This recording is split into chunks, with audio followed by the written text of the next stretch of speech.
When is the best time to come for a photo safari to the Chobe River?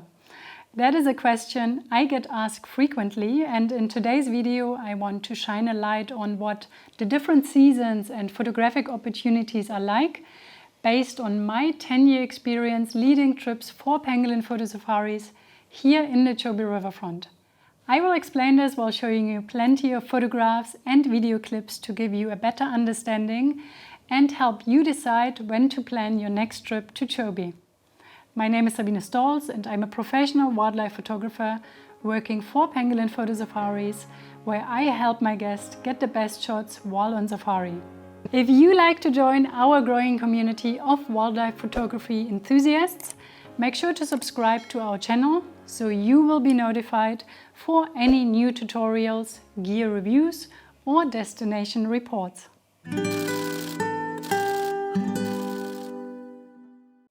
First and foremost, the Chobe Riverfront, which forms part of the Chobe National Park in northern Botswana, is a year-round safari destination.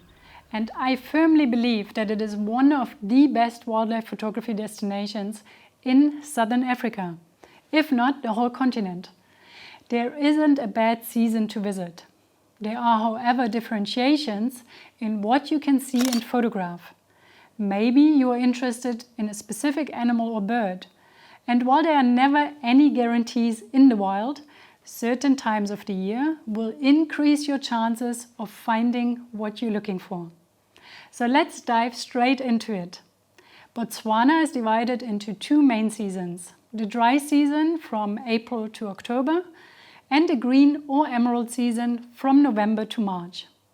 However, this does not mean that there could not be any rain in the dry season, and it also does not mean that it constantly rains in the green season.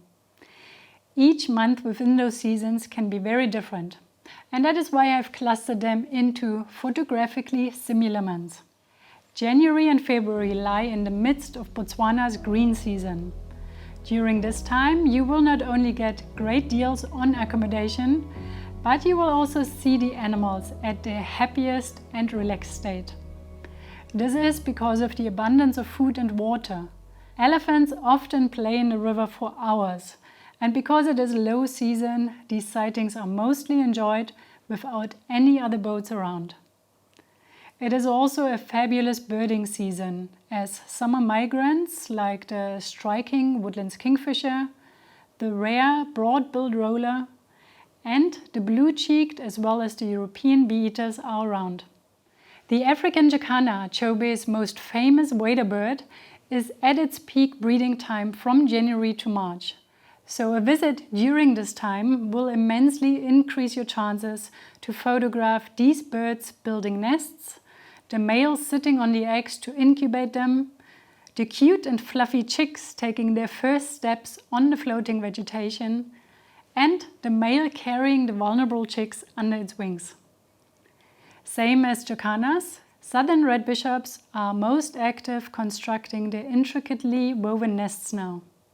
They undergo a dramatic transformation as their plumage changes from a dull brown to a vibrant red-orange color, making for some stunning photography.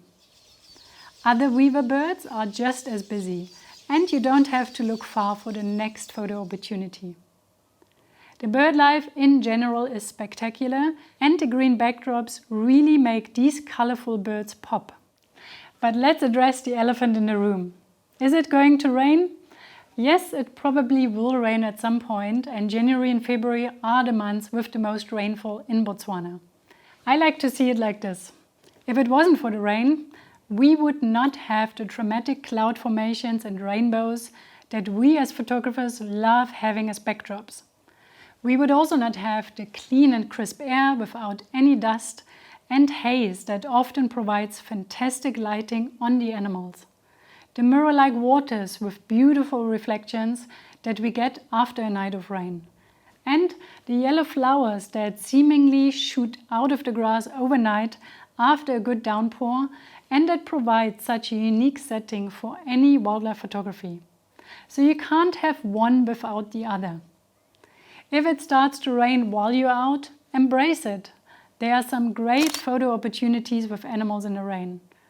I had some of my best wildlife encounters during the rain.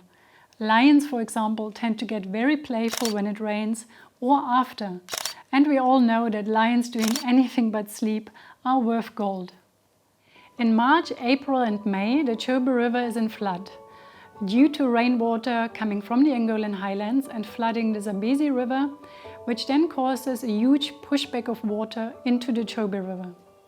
These floods can vary, but most years the water level rises a couple of meters, which in turn brings fields of water lilies, a beautiful scene to photograph Chobe's giants when feeding on the lush vegetation. Any animal or bird amidst or on top of these flowers makes for captivating photos.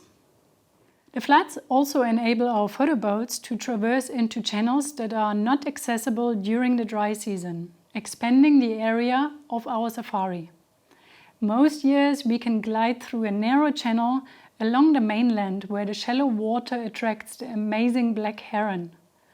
This bird, with its unique hunting method called canopy feeding, where it uses its wings like an umbrella, creating shade that attracts small fish, is always high up on the wish list of our guest. These shallow channels are great feeding grounds to all sorts of birds and animals, catching fish and frogs that are trapped. The lush and green vegetation reflecting in the water provides gorgeous backgrounds, and the long grass can add a different vibe to your photographs too. At the beginning of March, rainfall is still possible, but gets rarer towards mid to end of the month. And although you have the chance to see predators at any time of the year, as it starts getting dry, chances increase. Huge numbers of dragonflies are filling the skies and add a nice atmosphere to your shots. Photographs of animals or birds silhouetted against the evening sky become more regular because of less overcast conditions and clean, crisp light that produces images with saturated, warm colors. I always think May is the perfect month to get the best between the green and the dry season. You can have clear blue skies and the next day beautiful cloud formations. There is still a lot of greenery in the background, but also dust that creates an entirely different feel to your images. And although some of the summer migrants will have left by this time, birding is fantastic. Large numbers of elephants and buffalo congregate around the river, as most of the seasonal waterholes have dried up now. June, July and August are the continuation of winter in Botswana, and during this time it gets drier and drier. Temperatures drop considerably at night, and early mornings can be chilly too, before it warms up in midday. I personally love winter mornings for the mirror-like water, where we get great reflections, and mist that forms on the water surface time and again. Yellow-billed storks as well as other birds are building their nests in the big trees surrounded by the rapids, flying in and out with branches in their beaks. A great way to improve your bird in flight photography. On these chilly winter mornings, you might even be able to photograph a row of little bee-eaters sitting in the sun and cuddling for warmth, or some of Chobe's river otters out of the water feeding on fish. Around every corner, Nile crocodiles sunbathe with their jaws wide open and can be photographed from all angles. Elegant African skimmers are often seen gliding low over the water and skimming for small fish. A challenging, but when succeeded, great image to get. Aerial fights between rivaling males can be witnessed towards mid to end of August, when breeding starts. Most winter days are characterized by blue skies and clean, crisp air. But I do often miss the mesmerizing clouds and dramatic skies of the green season. The light gets harsh quicker, but in turn, sunrise and sunset provide golden light almost every single day. In combination with the dust during the dry season, this is probably the best time for stunning silhouettes. Low-key photography, including rim lighting, is easiest now as the sun is almost always out. More animals come to the river to drink, and the plains fill with elephants. During this time, you can often be surrounded by elephants, some swimming over to the other side, while others have reached and enjoy a mud bath. The huge number of elephants are a draw card for many tourists visiting Chobe, which means it is peak season and busy. Since there are so many elephants though, we often manage to find our own sightings. Elephant Bay, for example, is an area of the Chobe where elephants like to come down for a drink, swim, a good rub and a dust bath. We often sit here for hours photographing these magnificent animals in all situations possible. The amount of game around the river attracts predators too, and especially lion sightings are not uncommon as they ambush the animals coming for a drink. The floodplains are often the stage of dramatic chases. Cooler temperatures at night increase the chance of seeing some of the nocturnal animals that now prefer to hunt early morning or early evenings when temperatures are more moderate. Snakes, although rare to see, are also more common in the open during the winter time.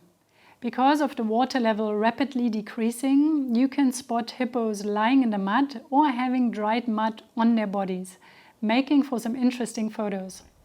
Hippo fights occur more often too, as the pressure for space in the river intensifies. September and October deliver some of the hottest temperatures of the year and form the peak of the dry season. Most of the landscape is leaf-stripped, which makes it easier to spot animals and elusive birds, like owls. Food and water become harder to find, which drives rarer seen antelope like roan, sable, tsessebe and eland to the river. The abundance of game and the need to drink regularly attracts more predators to the river, and lion and leopard sightings are most frequent now. September and October are still within the high season and therefore you must expect more tourists. Game viewing is, however, excellent with not only good predator sightings, but also big herds of buffalo on the floodplains, as well as elephants in large numbers kicking up short grass and creating a lot of dust for atmospheric images. Giraffes bending down to drink from the small puddles on the floodplains, splashing water as they come back up, and fish eagles bathing in the shallow waters are a common sight. September and October are also the most likely months to see the striking carmine bee-eaters and the chicks of the African skimmer being fed by their parents. November and December form the start of the summer and the green season. During this time, Chobe's landscape transforms from dry, brown and dusty into a lush green garden, beautiful to watch and probably one of the prettiest times of the year. You can literally feel the relief of the animals when the first good rains arrive after the long and hard dry season. This is when impala seemingly drop their young all at once. With the abundance of food around, there's a lot of young wildlife, which in turn attracts predators to the area. Especially wild dog sightings have been more common during the green season than any other time of the year here in Chobe. Migratory birds start to arrive, spending summer in the area, and it is the time of year where you could see the highest number of different kingfishers and bee-eaters along the river. As soon as the first good rains have come, you can hear the unmistakable call of the woodland kingfisher, announcing his arrival and the start of summer. Most days are sunny with spectacular cloud formations building towards the afternoon. If it rains, it is mostly short-lived showers, cooling down the heat of the day and often leaving you with glass-like waters afterwards. Rainbows and spectacular lighting are also a perk during this time, making for stunning photographs. The rain produces an abundance of insects which birds and other animals feed on, something you don't see during the dry season. Fish eagles are thriving and seen in even bigger numbers than usual, with a lot of juveniles around, often interacting with each other as well as with other animals. Puddles of rain in the park attract exotic birds, difficult to photograph from the river. Beautiful iridescent starlings, paradise whiters, and other colorful birds use these puddles to bathe and drink. It is also the time when the prehistoric-looking southern ground hornbills and the rock pratincoles breed, the chicks of the latter blending perfectly in the environment. While big game like elephants and buffalo may disperse after big rains, they generally return after a few sunny days, and you then often find them playing relaxed in the water or feeding on the fresh new grass. Predator sightings are still good when water puddles dry up in between rains. But as always, you need a bit of luck to see the big cats. Overcast days can be great to photograph longer during the day. The clouds act as a big softbox which eliminates harsh shadows on the animals. Plus, high-key photography is best during overcast skies. All you need is a subject against a bright background. And elephant or buffalo carcasses along the river's edge are not unusual to see as the dry season has taken its toll. Crocodiles or lions starting to feed on the remains. So, as you can see, there really is no bad time to come on safari here in the Chobe.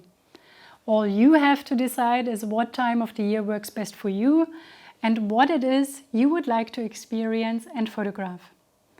I hope this video helped you getting a better idea what the different seasons are like. If you have any input or questions, please leave them in the comments below. And as always, if you enjoyed watching, like this video, share it with like-minded people, and until next time.